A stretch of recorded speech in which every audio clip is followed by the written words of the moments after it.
અમદાવાદના સરદાર વલ્લભભાઈ પટેલ આંતરરાષ્ટ્રીય એરપોર્ટ પર ઇન્ડિગો એરલાઇન્સની ફ્લાઇટ કેન્સલેશનની સમસ્યા છઠ્ઠા દિવસે પણ યથાવત રહી છે, જેના કારણે મુસાફરો ભારે હાલાકીનો સામનો કરી રહ્યા છે.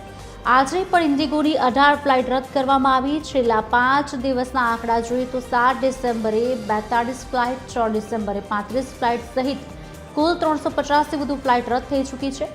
મોટાભાગની અસરગ્રસ્ત ફ્લાઇટ્સ અમદાવાદ દિલ્હી, અમદાવાદ મુંબઈ અને અમદાવાદ બેંગલુરુ જેવા મુખ્ય રૂટની છે. ફ્લાઇટ રદ થવાથી મુસાફરોને લાંબો સમય એરપોર્ટ પર અટકાવવું પડ્યું હતું. એરલાઇન્સ તરફથી કોઈ સ્પષ્ટ કારણ ન અપાતા પેસેન્જરોમાં રોષ જોવા મળ્યો. આજ અંગે વધુ વાતચીત કરશે સંવાદદાતા અભિષેક સિંહ વાઘેલા લાઈવ જોડી ચૂક્યા છે. અભિષેક, ઇન્ડિગોની જે આફત છે તે યથાવત રહી છે, મુસાફરો મુશ્કેલીમાં મુકાયા છે, ઘણી બધી ફ્લાઇટ્સ કેન્સલ થઈ છે, હવે ડિલેના પણ સમાચાર આવી રહ્યા છે. શું વધુ વિગતો પ્રાપ્ત થઈ રહી છે?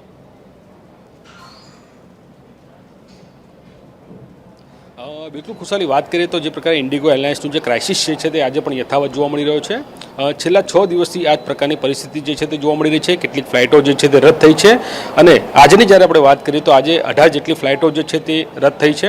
સાથે સાથે આજે 6 દિવસ સુધીની જો વાત કરવામાં આવે તો ઇન્ડિગોની આવવા જવાની ટોટલ ફ્લાઇટોની જ્યારે વાત કરીએ તો 350 કરતાં પણ વધારે જે ફ્લાઇટો જે છે તે રદ થઈ છે.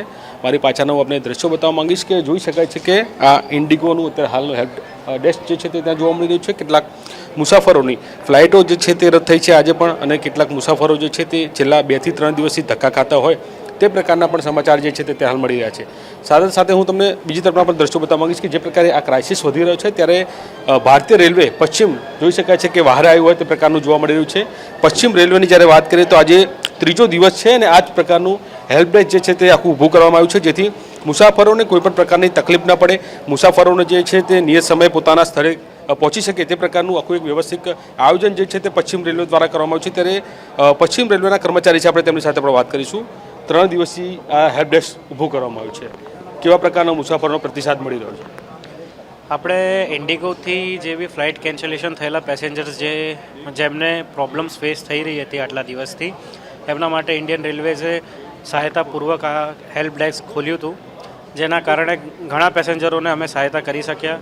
ઘણી ઇન્ક્વાયરીઝ બી અમારી પાસે આવી જે અમારા સાઈડથી અમે પ્રોવાઈડ કરી શકતા હતા. અવેલેબિલિટીના હિસાબથી અમે ટિકિટ્સ બી બુક કરી આપી એમને. ને મોસ્ટલી દિલ્હી સાઈડના પેસેન્જર્સ હતા, તો જેના માટે આપણે ટ્રેન ચાલુ કરી હતી. એમાં અમે મોસ્ટલી સક્સેસફુલ રહ્યા પેસેન્જર્સને બુકિંગ આપવા માટે, ને એમને ગાઈડ બી કરી શક્યા કે તમે કઈ રીતે સાબરમતી રેલવે સ્ટેશનથી બોર્ડ કરી શકો છો ટ્રેન.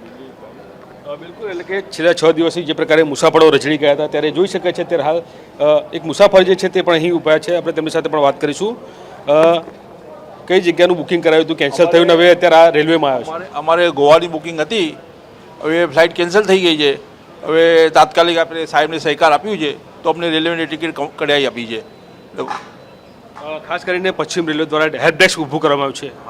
ઇન્ડિગોની સામે હેલ્પ ડેસ્ક ઊભું કર્યું, કેવો પ્રતિસાદ મળ્યો હતો? ના, બહુ સારું, એમને રિસ્પોન્સ બહુ સારું આપ્યું છે ને બહુ આપણે આભાર માનીએ છીએ કે આપણે આટલું સારું આપણે કન્વેન્ટ કરી આપ્યું, નહીં તો અમારું બધું પ્રોગ્રામ કેન્સલ થઈ જતો. બિલકુલ, એટલે કે જે મુસાફરો રજડી ગયા હતા તેની બહારે પશ્ચિમ રેલવે આવ્યું છે અને પશ્ચિમ રેલવેના અત્યારે હાલ આપ હેલ્પ ડેસ્ક પરથી જોઈ શકો છો કે જે મુસાફરોને સંતોષકારક જવાબ મળી રહ્યો છે અને પોતાના નિયત સમય પર તેઓ પોતાના ઘરે પહોંચી શકે, પોતાના કાર્યસ્થળ પર પહોંચી શકે તે પ્રકારની આખી વ્યવસ્થા કરવામાં આવી રહી છે. સાથે સાથે બીજી તરફ પણ દ્રશ્યો બતાવવા માંગીશ કે જે પ્રકારે 6 દિવસથી મુસાફરો રજડી ગયા હતા પોતાનો સામાનને લેવા માટે, તે માટે પણ અહીં એક આખું અલગ પ્રકારનું ડેસ્ક જે છે તે ઊભું કરવામાં આવ્યું છે. દ્રશ્યમાં જોઈ શકાય છે કે આ તમામ મુસાફરોનો સામાન છે કે જે મુસાફરોએ જે અહીંથી ટિકિટ બુક કરાવી હતી તે લોકોનો રદ થયું હતું. જ્યારે લગેજ આગળ પહોંચી ગયું હતું, લગેજ લેવામાં પણ જે સરળતા મળી રહે તે પ્રકારની આખી વ્યવસ્થા ઊભી કરવામાં આવી છે.